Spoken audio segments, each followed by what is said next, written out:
much money you make, it's never a good idea to blow it all or live above your means, okay? Exactly. All right? So our next guest, Gina Zakaria, went from careless spender to debt-free frugality, and she wants to show you how to do the same. Welcome to Me Time, Gina. Thank you for being Here, Gina!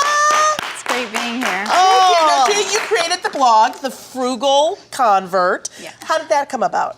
Well, I first started as a college student, first generation, and I went to college, and the first thing that they do the first week is that they start passing out credit cards. They sure do. That's so true. So I got a few credit cards, and I'm like, great, I have money now. So I started spending, and I went and got student loans, even though I didn't need them.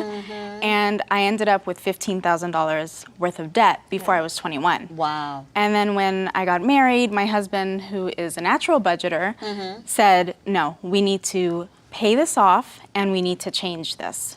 So he paid it off.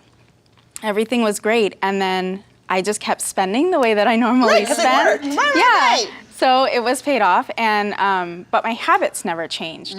So I just kept spending the way that I was spending, and I kept accruing more debt. It wasn't until we were buying our first house that my husband was like, look, if we're going to afford this house, the only way we're going to be able to do that is if you start getting on a budget. Right. So it didn't click until then. And once I actually started creating a budget and realizing all of the things that I can do when I have a budget, Right. I just got so excited, and things just quickly started to change. Right. So it actually kind of became fun, it sounds Yes. like. Yeah. Because I think when we think of budgeting, we instantly go, I don't want to do it. And I was like that too. Right. But you know, my mother was a natural saver too. No, your mother was a supernatural saver. She was. That woman could take a penny and pinch it and make $20. It was amazing. She would tell these stories about, I got paid $10 a year and I saved $50,000. Yeah. But I think that That's people awesome. who do save, who are good at it, they make it their hobby. Yes, that Right? is So very is it true. exciting? It becomes a lifestyle. It is really exciting because every month that you start saving money, the next month you're like, okay, can I save a little more? Can I save a little more? You don't How just much can I spend it. save? Exactly. Right. Because my thing was, and the reason why my husband and I were not on the same page at the beginning is I was like, look, I work really hard for my money. I should be able to spend it. Right. And it wasn't until I realized that mindset is incorrect. Like, if I actually work hard for my money, I should be able to save it, not give it to somebody else because Right. I worked hard for it. So I was going to say, so what you did was maybe shifted your priorities, right? And Yes. so that where a lot of people will get gratification from spending, you got your gratification from saving. Well, the fact is, without, it sounds like it just sort of happened naturally. And I was having this memory of in college, you're absolutely right, that getting all those credit cards, and then I remember, of course, I ran them all up, and then the creditors started calling. Yes. You know, and I remember one day this creditor called me, and he was like, you know, this is really irresponsible, Angela. You owe this money. I was like, let me get this straight. You gave a credit card with like, I forget, it was some crazy limit too, Yes. you know, like way, and to an 18-year-old with no job, and I'm irresponsible? Right. Right. Sounds to me I like y'all agree. don't know what to do with your money. Right. Yes. You over this there. is on I'm you. just saying, This Chase, is- you need to look at how you spend your money because you spend it wildly and crazy. Right.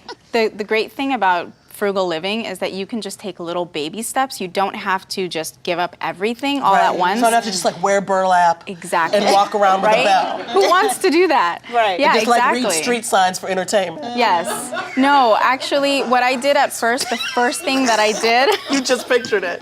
That's the thing. You just pictured me walking around going, stop. this is my frugal life. Okay, I'm sorry. Please keep going. Yeah, so We need this really a lot. really- That's I'm the listening. problem. We Okay. really need this.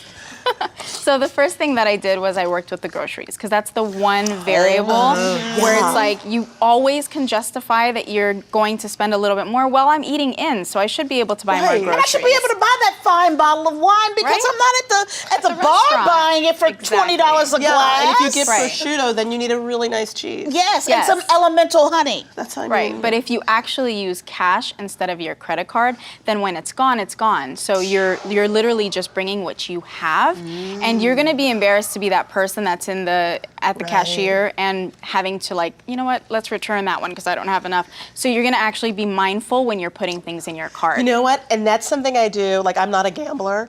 And so my rule about like going to Vegas is I take in an amount of money in cash and that's it. Yeah. When that's gone, it's gone. But you're absolutely, for me, the So actual. she's saying live your life like Well, this that. is the thing. The place where I really roll the dice isn't actually in a casino. It's a restaurant. Oh, you know what? Oh, I know. I'm there. I am Mind blown. Mind blowing. Mind blown. Guess what? I think Gina. your daughter might get to go to college because of this segment. Ooh. So I am blown away by this because it's interesting. Most of the time, I feel like when we get advice from people, they just seem so unattainable. Yes. Right. You know what I mean? And the fact that you know the thrill. Yes. Yes, well, these are the things that actually helped me personally, and I was able to pay off $105,000 in 5 years.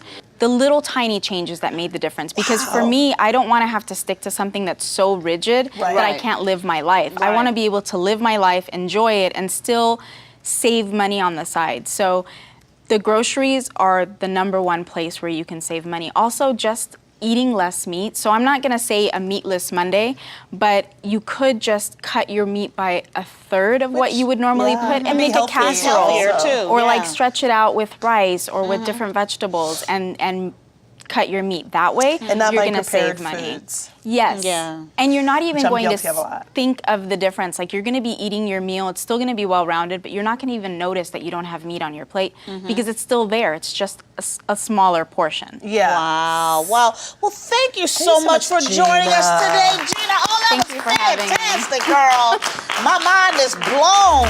Me Time with Frangela.